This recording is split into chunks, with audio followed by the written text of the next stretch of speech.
Adios. You can hear the reaction of others in the... Where a Karen goes, trouble follows, even into court. The following Karens may have gotten away with their rudeness for so long, but not today. Let's see them get owned in court. Food orders can go wrong occasionally, or they come out tasting nothing like we expected, but we all forget about it and move on. But not this Karen from late last year. Rosemary Hayne, an Ohio resident, threw her freshly made Chipotle burrito bowl in the face of the employee who made it for her. She might have walked off, but not out of reach of the arm of the law. She was arrested and arraigned in court where she was found guilty of assault. While she expressed remorse in court, you have to hear what her reason was for the burrito bowl attack. From that same restaurant, it was disgusting looking. Wow. Hayne claimed that the food was disgusting, even to the point she had to throw it in the server's face. Let's see what the judge said to that. Do you want to walk in her shoes for 2 months and learn how people should treat people, or do you want to do your jail time? Rosemary was first given a 180-day jail sentence during a hearing on November 28th. Judge Timothy P. Gilligan of Parma Municipal Court then deferred 90 of those days and offered Hayne an interesting option to serve the remaining 90 days of his sentence. He told her she could literally work off 60 days of the remaining sentence in a fast food restaurant for 20 hours a week for 2 months. Here's what the judge said about this unique judgment. I would be disgusted by that food. My daughter was. I'll bet you're not going to be happy with the food you're about to get in the jail. Emily Russell, the victim who was so traumatized by the incident that she quit her job at the restaurant, said, "Hopefully it will be good, but not every judge gives an alternative sentence to jail term. Let us see what happened with one Ebony Burks." Everything appeared to be going well during this 2013 hearing in Elyria Municipal Court in Rhea, Ohio. The judge started by running the virtually appearing defendant, Ebony Burks, through a plea taking for the charges of assault and domestic abuse. Good morning, Ms. Burks. Good morning. You're charged with assault. That's a misdemeanor 1, carries a possible fine of $1,000 and or 6 months in jail. Domestic violence is also a misdemeanor 1 and carries a possible fine of $1,000 and or 6 months in jail. You have 3 pleas available to you today: guilty, not guilty, and no contest. You also have the right to a lawyer, and if you can't afford a lawyer, the court can appoint one for you. What plea would you enter? Not guilty. Court will accept your plea of not guilty. I'm going to assign your case to one of the courtrooms. However, the hearing descended into chaos when he verified that Burks wasn't to get in touch with the claimed victims. She was unable to return home since Burks' grandfather, one of the victims, lived with her. She argued with the judge, unable to contain her rage. She was immediately given a 30-day jail sentence for contempt of court. That's when most people would have given up, but not Burks. She went on to argue, lengthening the sentence as she went. She ended up getting a whopping 300 days for contempt of court. All right, Ms. Burks, on the domestic violence, I'm going to set a $7,500 cash or surety bond. That bond is conditioned of no contact with Cedric McRae. On the assault, I'm going to set a $7,500 cash or surety bond. That bond is conditioned of no contact with Tiffany Castro. No contact means you can't call him, you can't write him, you can't text him, you can't email him, can't leave a message on some social media, you can't go visit him. If you go someplace and either Mr. McRae or Ms. Castro's there, you have to leave. If you're someplace, even though you may have arrived first and one of them shows up, you still have to leave. So you gonna tell me I can't go home? I'm telling you, you can't go home. If you live with... Whoa, I'm talking. I don't need you to say nothing. If you live with Mr. McRae, you cannot return to that residence. Oh, but how you just gonna tell me I can't go home? What? How you gonna tell me I can't go to my house? I just did. Well, I bet I do. Well, then you're in contempt, young lady, and you've got 30 days. So you're not going... You're not... What? Whoa. Get back! Get back! You just said I got Get back! I'm not getting nothing. That's another 30 days. That's 60 days. So what? 90 days. So? 120 days. Okay, and? 180 days. Whoa! Please, quiet. Get off me! Get your hands off me, man. Come on. What else you got to say? Oh, nothing. We'll talk in 6 months when you're ready to come back for your case. Sorry, Your Honor. Not as sorry as she's going to be. I ain't bad they got commissary. I got money. That's 200 days. You got anything else to say, Miss Burks? You. That's 300 days. When you thought you've seen it all, Karen comes with a new level of craziness. Is standing up to someone on a date a crime? I don't think so, but one Michigan woman seems to. QaShontae Short filed a $10,000 lawsuit against her one-time prospective suitor, alleging that Richard Jordan, the man in question, intentionally caused her emotional distress by standing her up back in 2020. According to a recent court appearance on Zoom, she feels that he damaged her because the date was on her late mother's birthday. You'd think that even with such a ridiculous charge, she'd be humble in court, but no, not QaShontae Short, who got into a screaming match with the judge. You are the plaintiff. Are we done here? You have to lay out your allegations properly. Are we done here? No, we're I know not. exactly what perjury means. No, we're not. You insult my intelligence. The judge tried to reason with her, telling her that the case lacked merit to be heard in a district court. You know, what is it? Intentional infliction of emotional distress? Yes. Is that the claim? Yes, it is. That's not something that's really justiciable in district court.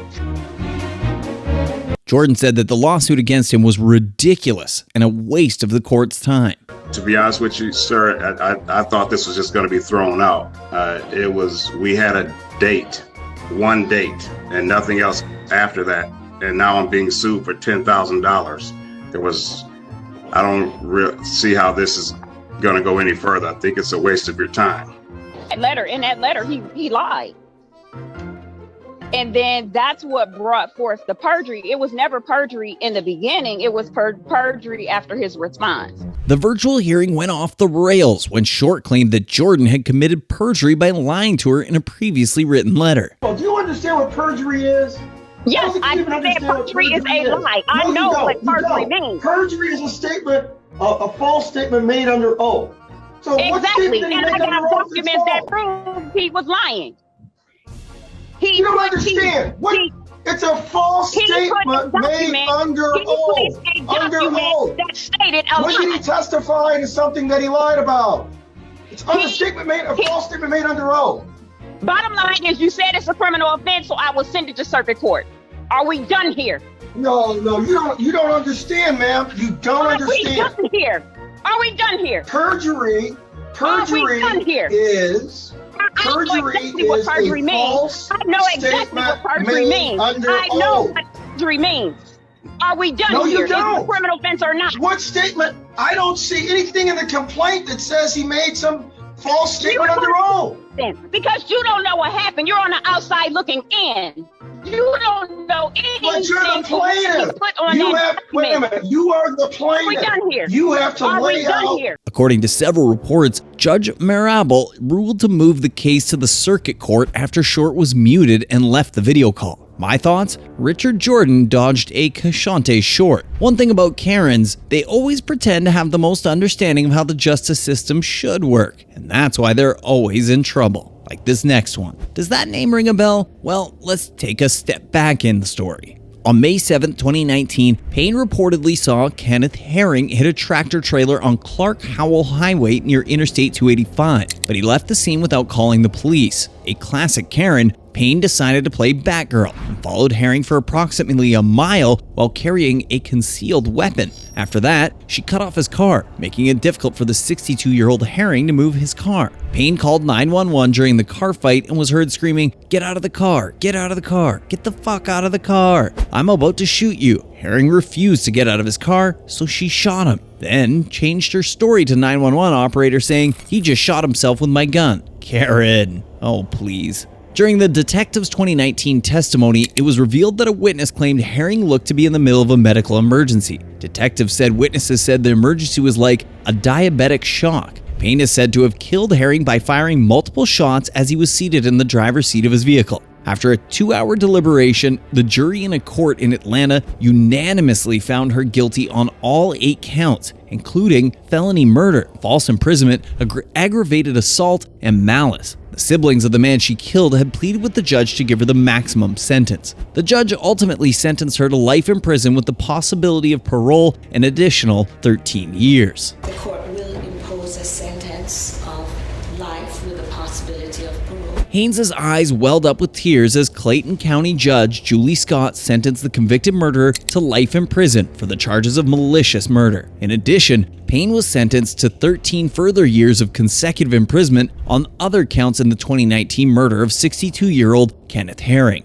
According to the family, justice was served. She is paying the price for taking a life. Franklyn Williams appeared in court in Ohio in 2018 to hear his sentencing for counts he had been accused of, including kidnapping and robbery. Rather than remain silent and wait for good behavior to earn him a lighter term, he took the opposite action. Williams would not shut up. The court reporters had an absolute difficulty covering him because he talked over everyone else the whole time. The judge repeatedly asked him to stop talking and threatened to put a gag order on him. Nevertheless, Williams carried on talking. The judge eventually carried out his warning. A group of deputies came and covered Williams' mouth with red tape.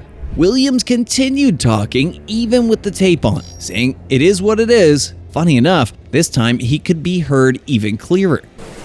That's what it is. We'll go back on the record. Mr. Williams will have a chance to speak. And I'll be monitoring everything I say.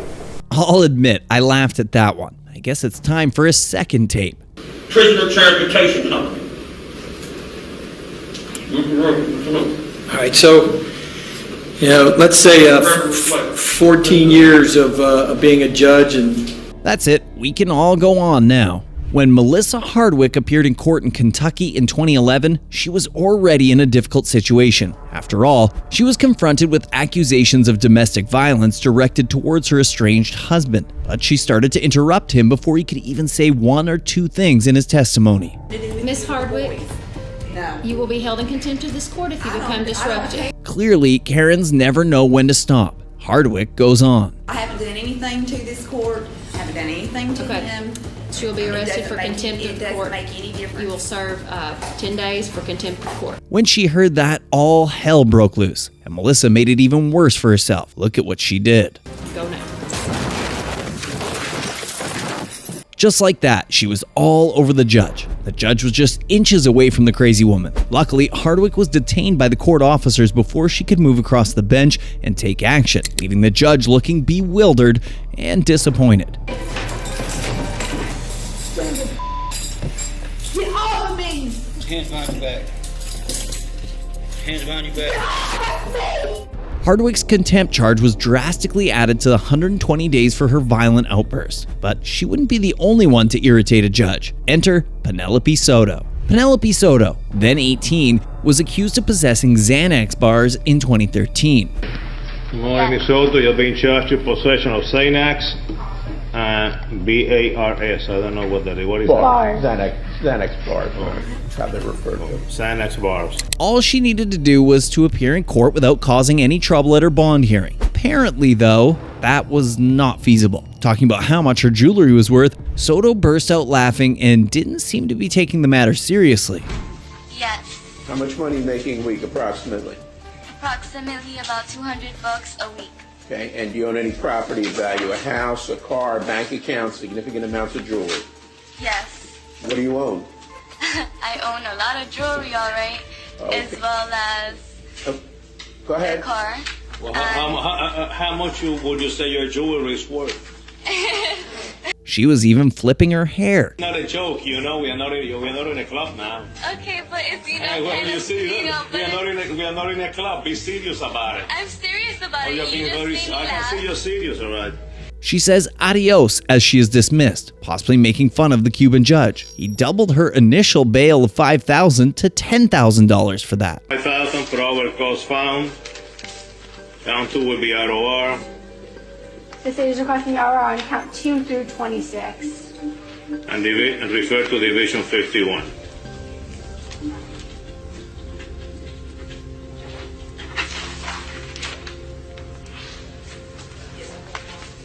Bye-bye. Adios. Come back, man. Come back. Come back. Give me the paper again. Count 1 would be 10,000. And that's when Soto completely lost it.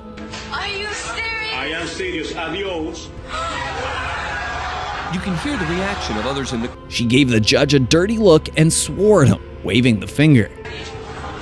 She was called back again, and this time she was fuming. I believe I heard you saying to... Yes, I did. I'm not going to... I believe you... Did you say... Did you say that? Yes, sir, I did. Oh, you did say that? I'm not I gonna find you in direct criminal contempt. 30 days in the... Soto was given a 30-day jail sentence for contempt. Just 4 days later, during which I think she rethought her life, she appeared before the judge again. And this time, not to showcase her comedy, but to offer her apology for her rude actions. My behavior was very irrational, and I apologize not only to the court and you, but to my family.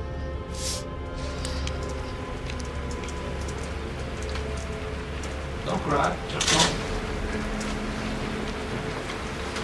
Don't cry. I'm not a monster. I know I make you laugh, but it's all right. Don't cry. I'm not a monster. Go ahead, tell me. And I normally don't act like that. So... Let me ask you a third question. Did you use Xanax? Did you take any Xanax Sunday? yes, I did. How many? 2. 2? No laughter, but tears? That's what I thought too. The judge retracted the $10,000 bond and the contempt charge. But not every judge will forgive Karens for their rudeness, like in the case of Marlena Pavlos-Hackney. Our last stop on this Karen trip is in Ingham County, Michigan, where we are attending the hearing and sentencing of Marlena Pavlos-Hackney. The restaurant owner is facing legal action for persistently breaking public health instructions and state food laws during the COVID-19 pandemic. For several months, Pavlos-Hackney disobeyed emergency directives, which included wearing masks and following social distance recommendations. Moreover, the eatery continued to accept dine-in customers throughout a state-mandated closure. Pavlos-Hackney's food license was first revoked. The restaurant was then told to close until a hearing. Pavlos-Hackney was arrested on her way to work after failing to close it, leading to the issuance of a bench warrant. She is in circuit court today, but she is not by herself. She is joined by Richard Martin, the creator of a group that assists people in defending their legal rights against the allegedly corrupt legal system. Martin is appearing as Pavlos' legal assistant, yet he does not have a law license. It's obvious that Judge Rosemary Hayne is not very patient with this wannabe lawyer. What is your statement? I give you 1 minute. Okay. I was not aware that I would be here other than acting as assistants, not as her lawyer, but as assistants of counsel in this matter to help her because she does have understanding problems of the English language. Sir, apparently you have problems with the English language. This says appearance. It is for lawyers. Oh my, Martin is not a licensed attorney, and despite that, he is filed to appear before the court. The judge chastises him for this and does much more. Not argue with me because what will happen is you'll get another 93 days and then we'll start over. Your rights remain intact, but for today's purposes, you are under arrest for contempt of court, this court. You may be escorted out. Thank you. Martin is brought to jail to serve his 93-day sentence. Failing to take a cue from Martin, Pavlos-Hackney is off to a bad start, interrupting the judge, who is already agitated. Request. Ma'am, I will address you. If you would like to go out of order, we'll start this 93 days from now. Please raise your right hand. Do you swear or affirm the testimony you're about to provide will be the truth, whole truth, and nothing but the truth under penalty of perjury? I would like to call. Ma'am, stop. I know you want to control this room, but this isn't Burger King. When the sign changes to Burger King, you can have it your way. Right now, this is my courtroom, and you will answer my question. Judge Vacalina makes another attempt to swear in the defendant. Stop. Do you promise to tell the truth, the whole truth, and nothing but the truth under penalty of perjury? Yes or no? Are you going to tell the truth? All right, I'll take that as silence. I understand her attorney is on here. Where is her attorney? Again, say anything again without telling me you're going to tell the truth, and I will hold you in contempt of court for 93 days. You will not act disrespectful in this court. Do you understand, ma'am? You certainly may remain silent. Where is your attorney? Robert Baker, Pavlos-Hackney's real lawyer, finally joins the Zoom call. Your client has elected to not be able to make a statement because she's not taking the oath. Do you wish to proceed, or would you like to speak with her before we proceed? I would like to speak with her prior. I'm not sure she understands what exactly is going on. How much time do you need with her? Maybe 5 minutes. All right, we're going to find a way to make that happen. Upon their return, Pavlos-Hackney is fined $15,000 and spends several nights in prison, after which she is released. Her restaurant is closed for good. Let's head to the Frank Murphy Hall of Justice in Michigan. Donna Kosal is in court for the sentencing of her case that involved the crash she caused while drunk driving. A lot of things that you can do, and your life doesn't have to be over because of a poor choice. You just have to accept responsibility for it and find a way to make something positive out of a very negative situation. The collision had caused the death of Jerome Zerker, as well as serious injuries to Brittany Johnson, his fiancée. The couple had 5 children together. And look what you did to my life. You ruined everything I had, like my dad's life. Read a moving impact statement from the victim's children to the court. Amanda seems devastated by Doreen's words, but the same can't be said for her family. There is some giggling and snickering in the gallery where the family is seated. You can go to. Whoever can sit here at a tragic moment like this and laugh and smile when somebody has lost a family member, this is a court of law. You cannot come down to the Frank Murphy Hall of Justice and act any way you want to act. That's the defendant's mother, Donna Kosal, who had started chatting and joking with her partner while the court heard statements from Zerker's relatives. The judge, furious, tells them to leave. Because if you don't know how to act, you can go to jail. Ma'am, you are being taken into custody for criminal contempt. Your disruptive and disrespectful behavior disrupted today's proceedings, and you, ma'am, are going to the Wayne County Jail for 93 days for direct criminal contempt. Anybody else want to go? Try it. As Kosal is led to the county jail, Judge Lillard offers a stern reminder of that etiquette in courtroom. Very serious matters, and I understand you all are upset because your loved one is going to prison, but guess what? She's going to prison for the choices that she made. Once order is restored, Amanda Kosal is sentenced. The sentence of this court that you will serve 3 to 15 years in the Michigan Department of Corrections. If there's nothing further, that concludes this matter. Amanda Kosal only serves 3 years before being granted parole in February 2020, while her mother Donna spends the night in jail. When she appears before the judge the next morning, Donna seems to have learned her lesson. Ms. Kosal, is there something you'd like to say? Yes, I deeply apologize for what I did. I was under a lot of stress. And I deeply apologize for what I did in your court. I just needed to get out. And it's been very hard for me this year, and I know for the other family. And I'm so sorry for what I did. And I know it was wrong, and I apologize.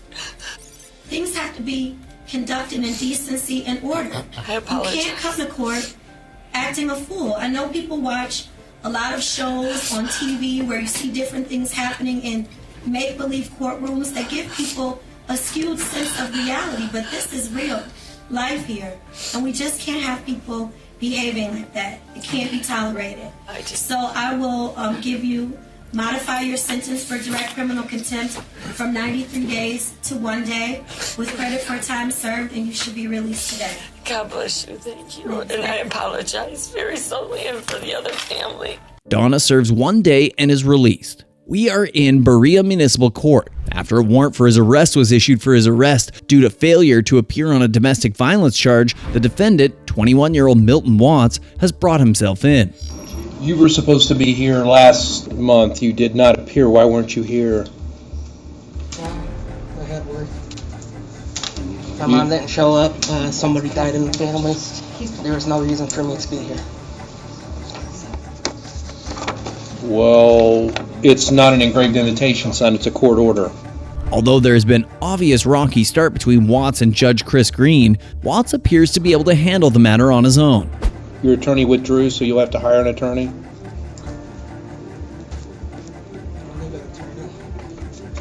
You're a lawyer? Nope. Unfortunately, Watts appears to have a shaky misunderstanding of the legal process. You want to talk to me about a bond with me? What do you want to tell me? About what? Bond?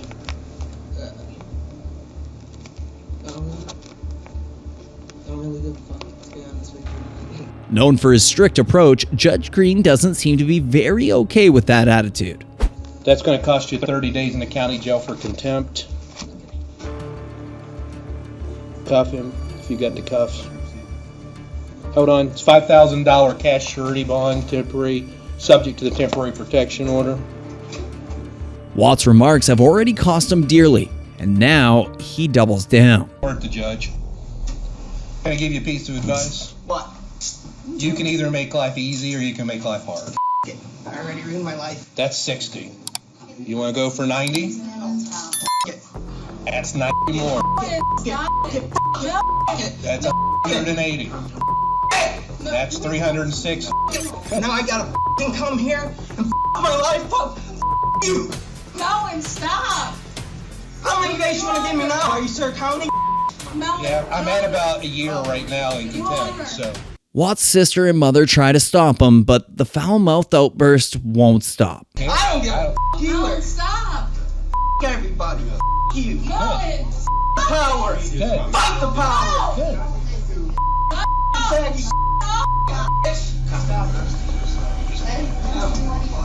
that's stupid.